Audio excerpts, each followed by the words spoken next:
Alright, what's going on, folks? This is Clayton over at AndroidAuthority.com. Today I'm bringing you a head-to-head comparison between the LG Optimus 4X HD and the AT&T variant of the HTC One X. Now, these phones are both super hot right now. They're great devices. They're powerful. They're built well. They're high-end Android smartphones. So we're going to pit them head-to-head and show you which one comes out on top. Anyways, we'll get into some of the hardware, software, and native features of each of these phones in a minute. First, we'll go over the build quality. Both feel really solid in the hands. They're built nice. They're just about equal in weight, and they feel really nice. On our HTC, we've got a sealed-in battery that's 1,800 milliamps, so not too big, but it's up there for smartphones these days. And in the LG, we've got a 2,140 milliamp battery, which is actually removable, and you can probably get extended batteries here in the near future for the LG. So the battery life goes to the LG on that one. Anyways, we look on top. We've got our headphone jack on each, and on the HTC One X, we're featuring Beats audio. We also have a micro USB here, and we've got our volume rocker.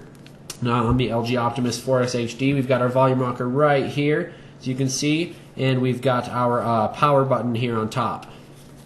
Micro USB on bottom. Anyways, the cameras on each of these devices are both 8 megapixel. We've got some flash. We've got 1080p HD video recording, and then we've got a 1.3 megapixel on the LG Optimus 4X HD, and we have a 1.3 megapixel on the HTC One X as well. Now, both of these front-facing cameras are capable of 720p video capture. So we'll just pop the display on each of these phones. As you can see, the LG Optimus 4X HD is bearing a 4.7-inch HD IPS LCD screen. We've got some capacitive buttons there on bottom. We've got our home, back, and our menu button. And then our HTC One X also has a 4.7-inch HD screen. Now, this is a Super LCD 2 screen. Both have 720p by 1280 resolution. Anyways, we'll unlock this. We've got our capacitive buttons down here on the HTC One X, the back, home, and the recents. So upon unlocking each device, we notice that we're running different UIs. Both do run the Ice Cream Sandwich operating system from Android, but the Optimus is running the 3.0 Optimus UI, and the Sense is running the HTC Sense 4.0 UI. Now, both of these UIs are just fine. They are carrier skins. We don't have stock Android on either of these phones. So before we get into any more hardware, we'll just make note of some of the differences in UI between these two phones. Now, if on our first look and feel, we notice that we can expand the dock bar on each of these phones.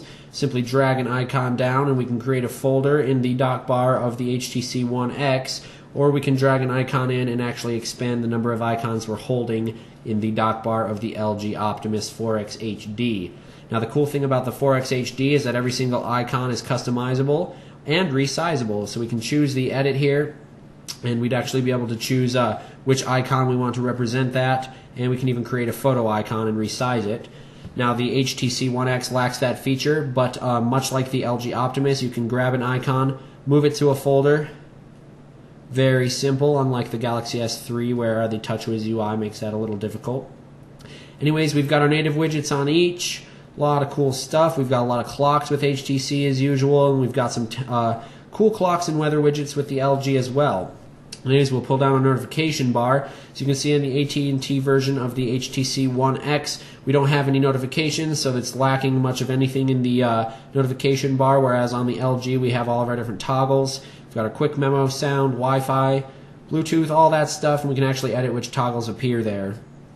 Now we also can access the settings from each of these toggle menus here, and basically have the same amount of settings on each.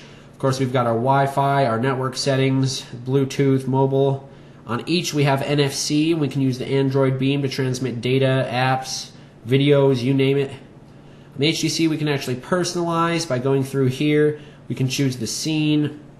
Now we can go through and choose HTC, travel, play, work, all that stuff.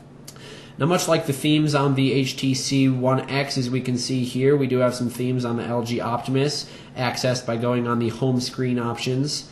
So anyways, we go to our theme. We've got Optimus, Biz, Cozy Wall, Marshmallow. Now, what actually is cool about the LG is that when you choose a theme, it themes the whole entire thing. Icon packs, your menus, your widgets, everything whatsoever. We can also change the font. Now, that's cool about both phones. They each have that. On the HTC, we've got our wallpaper style options here. We can just do that by scrolling here and clicking the wallpaper on the LG Optimus 4X HD. We've got our display and gestures on each. We can go to our gesture features. We have tilt sensitivity. We can flip devices to stop incoming calls. We can enable our 3-finger gestures on the HTC there. We've got our apps. We can manage our apps from here as well. We've got some power saving features on both. And of course we have our developer options because they're ice cream sandwich devices. If we go into the About phone, we can see that on the LG Optimus 4X HD we're running Android 4.0.3, and then we are also running Android 4.0.3 on the HTC One X. Now here we have the Sense version 4.0, and like I said earlier, we have the Optimus UI version 3.0 on here. Now getting into some of the native features that each of these phones possess that are really cool, we'll start with the LG Optimus 4X HD. Pull down the status bar here and we can go to our quick memo. Now what the quick memo allows you to do is actually open itself up, draw on any application you're in, no matter what you're viewing on the phone. We can actually just use the quick memo application. Do this, draw anywhere you want.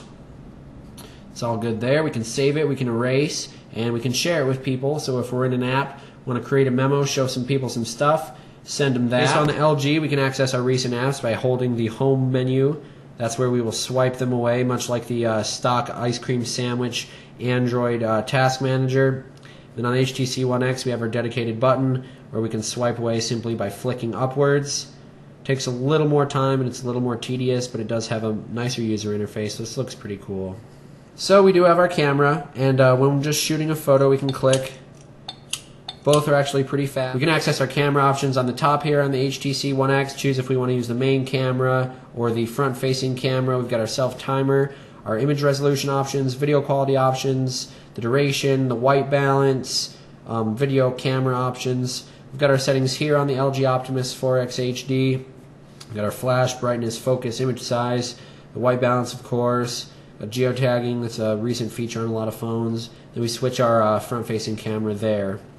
Then we'd actually have to press this button to choose whether or not we wanted to record or to take a picture, while on the HTC One X we can simply either choose to record or to take a picture.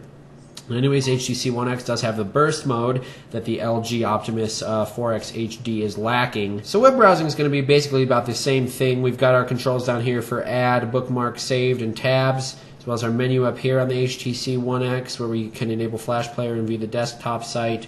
And we can actually pull up this tab here on the LG Optimus, go back and forward, create a new window, create a new tab, and then go to our bookmarks. Up here is where we have our tab manager where we can slide to the left and right. And on our tab manager for the HTC One X, we actually can scroll through like this.